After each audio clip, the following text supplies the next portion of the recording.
Je vais accueillir Raphaël Glucksmann pour terminer cette introduction du 6e Forum European Lab.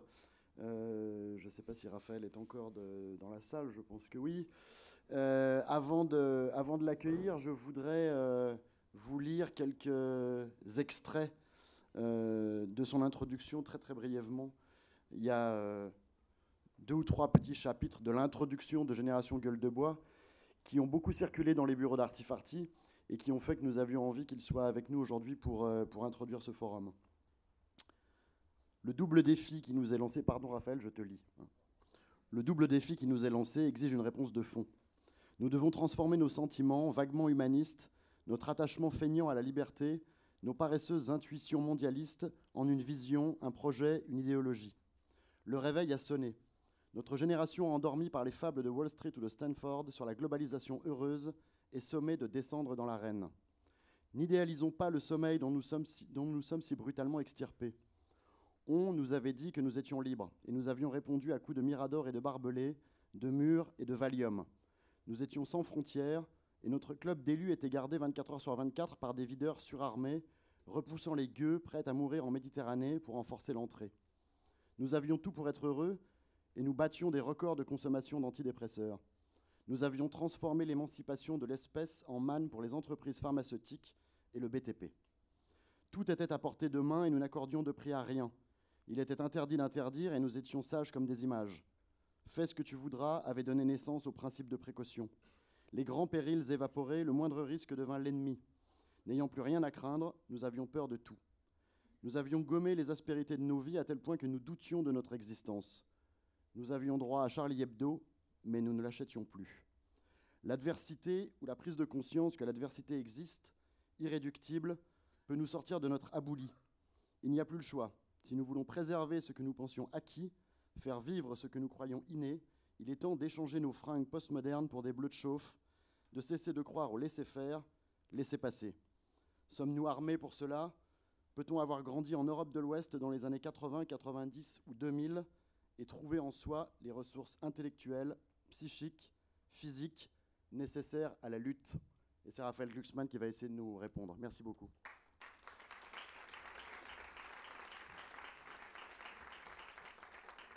Bonsoir, merci Vincent, merci de l'invitation. C'est à mon avis le moment pour débattre ensemble. Le moment parce que je crois réellement qu'on est à un point de bascule de l'histoire française et européenne en général, et que notre génération, alors génération je l'utilise au sens très large, notre génération qui est née au monde un soir de 1989 où le mur s'écroulait, qui a cru, sans même se le formuler, aux théories qui venaient des États-Unis sur la fin de l'histoire. La fin de l'histoire, ce n'était pas la fin de tous les conflits ou de tous les problèmes, c'était l'idée que fondamentalement, les grands conflits théologico-politiques étaient résolus d'avance, puisque la démocratie libérale allait se mondialiser. Et que, en gros, la politique cessait d'être tragique pour devenir gestionnaire. On devait gérer le progrès, qui lui-même n'était pas remis en cause et ne pouvait pas être remis en cause. Et aujourd'hui, cette génération a ce que moi j'appelle la gueule de bois, c'est-à-dire que tous les mythes sur lesquels on a fondé son éducation se sont effondrés les uns après les autres d'une manière extrêmement rapide. Le mythe de la paix éternelle, d'abord. On a construit l'Europe pour qu'il n'y ait plus de guerre, en tout cas sur le continent européen. Et on se rend compte de quoi quand on regarde l'année 2014 et l'année 2015, c'est que non seulement la guerre est de retour aux frontières de l'Europe, que la Russie de Vladimir Poutine peut annexer des territoires comme au XIXe siècle sans que finalement ça lui coûte grand-chose, et que la guerre est finalement aussi de retour au cœur même de nos villes. Il y a toutes ces scènes de djihad qui ont pollué l'année 2015 et l'année 2016. Et donc, cette génération ne connaîtra pas la paix éternelle. Au contraire, elle connaîtra la guerre. Elle connaîtra la guerre de manière beaucoup plus directe, même si c'est une forme de guerre très étrange, de manière beaucoup plus directe que les générations qui l'ont précédée. L'autre promesse, c'était celle d'une prospérité garantie et d'un progrès continu des conditions de vie. Et aujourd'hui, on a le chômage qu'on n'arrive pas à dépasser, et surtout une crise économique, sociale, qui se traduit en crise mentale et en remise en cause fondamentale de l'espace démocratique. Donc loin de se mondialiser, la démocratie libérale aujourd'hui n'a jamais été aussi contestée en son cœur même. C'est-à-dire, on a vu les résultats de l'Indiana la nuit dernière, et le triomphe de Trump s'inscrit non pas dans un particularisme américain, mais dans une vague qui traverse tout le monde occidental. C'est-à-dire qu'en gros, depuis Poutine jusqu'à Trump, en passant par l'Autriche, en passant par la Hongrie, en passant par la Pologne, en passant par la France aussi malheureusement, eh bien, chaque moment d'expression populaire confirme et amplifie le précédent. Chaque élection sonne comme une alerte, c'est-à-dire qu'il y a un vrai problème fondamental. Je suis d'accord qu'il y a une forme de progrès qui a été soulignée et qui sera, je l'espère, continue, mais en même temps qu'il y a ce progrès technologique, ce vent d'innovation, il y a un doute existentiel dans nos démocraties sur le sens même de ces démocraties. Et on retrouve aujourd'hui des démons qu'on pensait définitivement chassés. Le césarisme, le culte de l'homme fort, donc qui s'oppose complètement aux réseaux horizontaux qu'on célèbre. La virilisation des rapports sociaux et des rapports politiques, avec ce culte du parler vrai et de l'insulte, une forme d'hystérisation des rapports médiatiques, politiques, sociaux, une dénonciation de ce qu'on a appelé la féminisation de la société occidentale. On peut penser là à Zemmour, mais en fait c'est quelque chose qui se retrouve dans tous les pays européens qui font face à une vague populiste. Et surtout, une réhabilitation de la vision binaire de la société. C'est-à-dire que comme on n'a plus d'identité claire, on revient au vieux principe du « eux » et « nous ». Et donc la politique tend à nouveau se reforger et se reformer autour de ce « eux » et « nous »,« eux » contre nous. Et donc, pour illustrer ça, il suffit de regarder non pas les sondages sur les gens ou les résultats des partis politiques aux élections, mais d'analyser les sondages qui portent sur le rapport des Français aux idées. Et c'est ce qui m'intéresse le plus, et l'évolution de ces sondages sur les 20 et les 30 dernières années. Eh bien, on se rend compte de quoi? On se rend compte que 30% des Français étaient pour le rétablissement de la peine de mort il y a 20 ans, ils sont 50% aujourd'hui, selon CEPOF.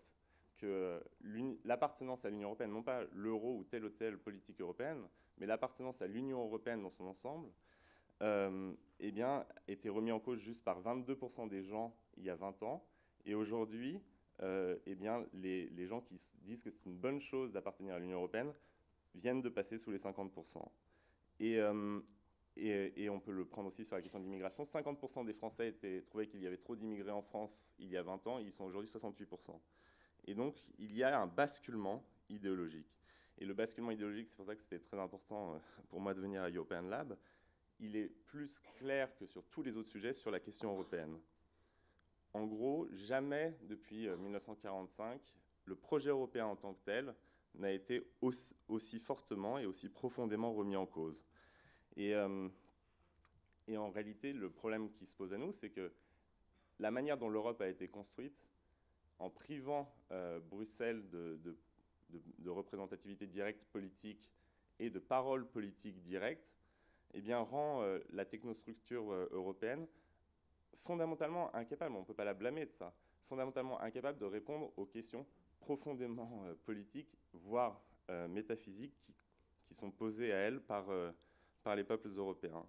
Et donc, on a cette série américaine qui est très, très célèbre, Game of Thrones, qui dit « Winter is coming », l'hiver approche, et nous, je pense qu'on a encore les habits de l'été et du printemps, et que donc, loin d'être anxiogène, ce qu'il faut, c'est juste avoir un diagnostic clair, non pas sur le potentiel de croissance, le potentiel de progrès ou les innovations qui se multiplient de part et d'autre, mais sur cette remise en cause profonde de l'idée même de progrès par un nombre de plus en plus important de citoyens européens. Je vais juste prendre...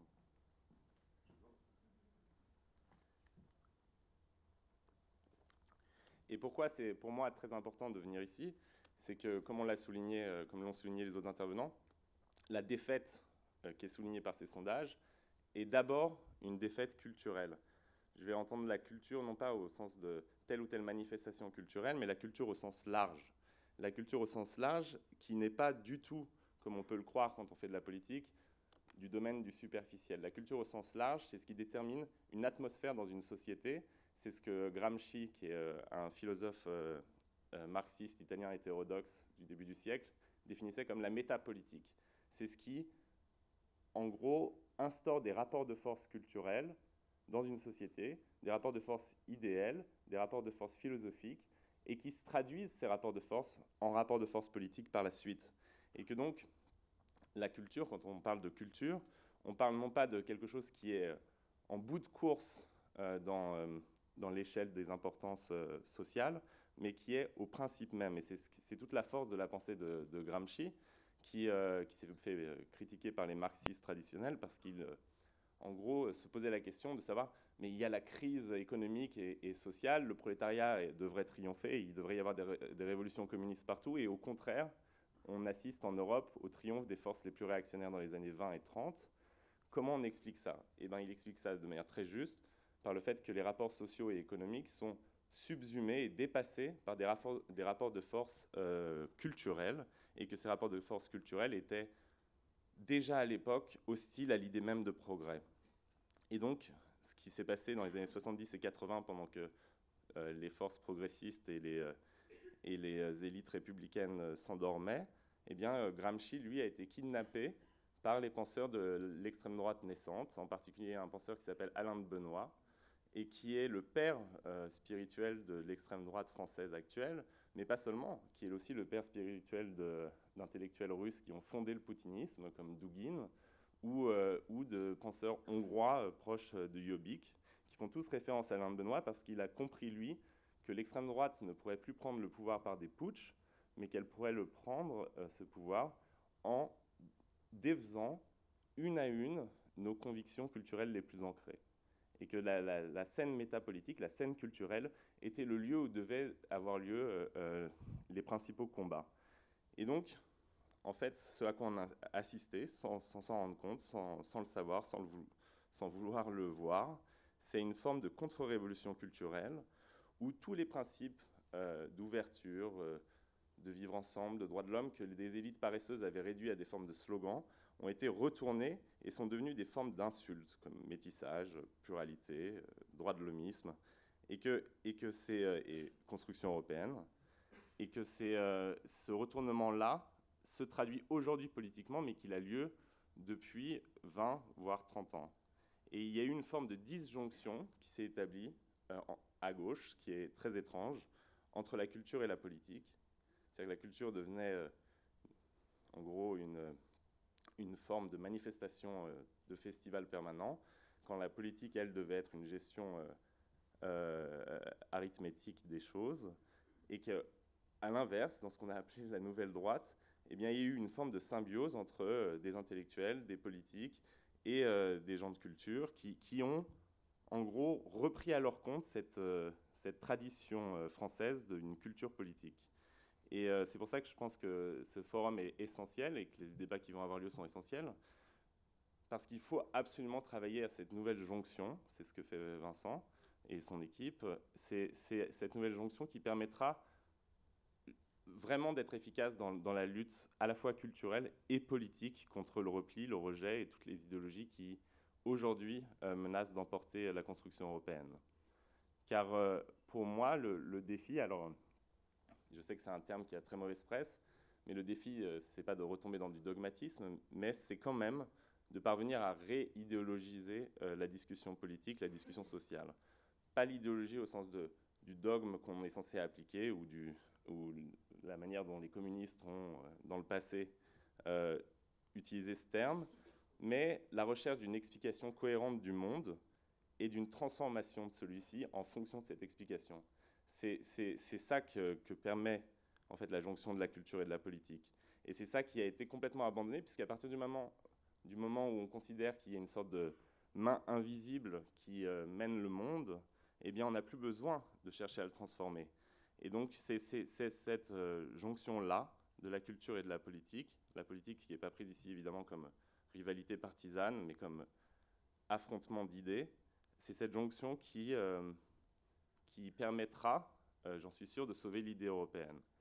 Et c'est une jonction qui est aussi la jonction, bien sûr, des acteurs. culturels, politiques, sociaux. Et donc c'est pour ça que l'idée de lab est fondamentale, parce qu'on ne reconstruira pas et on ne partira pas à la reconquête du terrain perdu à partir d'un leader ou d'un parti ou d'un programme préétabli, mais en réseau.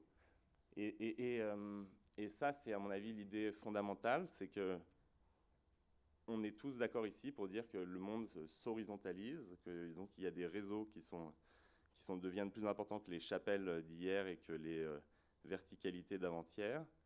Mais cette horizontalité-là, elle permet l'innovation, elle permet la rencontre, elle permet l'ouverture, elle permet aussi le triomphe des idéologies les plus abjectes et la fin d'une forme de censure culturelle qui devait prendre fin un jour ou l'autre, mais qui existait réellement dans la République française et dans les sociétés européennes d'après 1945, c'est-à-dire la fin de tous les tabous qui nous préservaient. On a pensé que la démocratie, le progrès et l'humanisme, l'ouverture sur l'autre étaient enracinés réellement dans la tête des gens. C'est aussi parce que, fondamentalement, ce qui s'opposait à ces principes-là était censuré. Aujourd'hui, il ne sera plus jamais censuré. Tout est sur la place, tout est en vente libre, en gros. Et donc, c'est là où la lutte devient de plus en plus importante. Donc l'horizontalité, c'est non pas la fin de la politique qu'on nous a vendue, c'est au contraire le besoin d'une politique permanente. C'est le besoin d'un combat permanent pour ces idées. Et donc notre génération horizontale et les générations qui suivent, qui sont encore plus horizontales, seront beaucoup plus politiques que les générations précédentes. Et on le voit aujourd'hui, il y a un appétit réel, il y a une prise de conscience de ça. C'est donc pas du tout la mort du politique, c'est au contraire un retour à la politique. Et là, se dressent devant nous des obstacles qu'on n'a pas encore réussi à surmonter et qui seront extrêmement difficiles à surmonter. C'est comment, à partir de cette horizontalité, de ces réseaux, on parvient à créer une plateforme cohérente, un programme de société, un projet. Comment est-ce qu'on parvient à se structurer pour peser dans le débat sans jamais redevenir les partis politiques qui ont échoué auparavant. Et ça, pour moi, il y a deux axes sur lesquels on doit travailler. D'abord, la multiplication des projets concrets, sans programme global, c'est l'idée des labs. C'est aussi, par exemple, l'idée d'un service civique européen qu'on pourrait porter, qui est basé sur la grande réussite pour notre génération, qui a été citée plus avant, qui était la génération Erasmus, c'est-à-dire le programme Erasmus. L'idée qu'il faut généraliser ce projet-là et l'ouvrir à toute une génération d'Européens, y compris ceux qui vivent dans des ghettos, ceux qui ne sont pas étudiants, ceux qui ne sont pas déjà inclus dans leur tête dans le projet du vivre ensemble européen, et multiplier ces projets-là pour que les citoyens européens se croisent et qu'une identité européenne émerge d'elle-même de ces rencontres. Donc il y a les projets qu'il faut multiplier, qu'il faut porter de manière politique et culturelle, et il y a le récit global qui est à réinventer. À mon avis, ça c'est une dimension exceptionnellement importante parce que moins il y aura de structures verticales, plus il y aura besoin d'appartenir à une histoire commune, d'être capable de raconter une histoire commune, de créer des symboles communs. Et à mon avis, ça c'est la grande faillite des élites européennes actuelles, c'est l'incapacité à produire des symboles. Les symboles, c'est ce qui nous réunit, ce qui nous permet de nous dépasser. Et ça s'est vu il y a 2 ans. On critique souvent le fait qu'il n'y ait pas d'attachement à l'idée européenne, un attachement viscéral, une émotion parmi les peuples européens. Et c'est vrai. Et pourquoi ? Parce qu'il n'y a pas de symbole européen assez fort. Et si aujourd'hui encore, il reste une forme d'attachement à la République française et au drapeau français, c'est parce que des gens sont morts pour ce drapeau français, qu'on l'a appris à l'école, qu'on a appris qu'il y avait une forme de sacré qui entourait ce drapeau-là, le tricolore, et qu'il n'y a pas du tout la même relation au drapeau européen. Et il y a 2 ans, des jeunes Européens, pour la première fois de l'histoire de l'Europe depuis 1945, sont morts avec le drapeau européen dans les rues de Kiev. Et à cet instant, il y avait une opportunité incroyable pour les leaders soi-disant pro-européens de produire un grand discours symbolique sur le sens de l'Europe, le sens de ce drapeau, d'élever l'Europe enfin au niveau de symbole et de lui donner une forme de relation émotionnelle avec ses citoyens. Et il n'y a aucun des grands leaders européens qui a su produire ce type de discours. Et donc, c'est à mon avis la faillite d'un projet sans parole, sans histoire.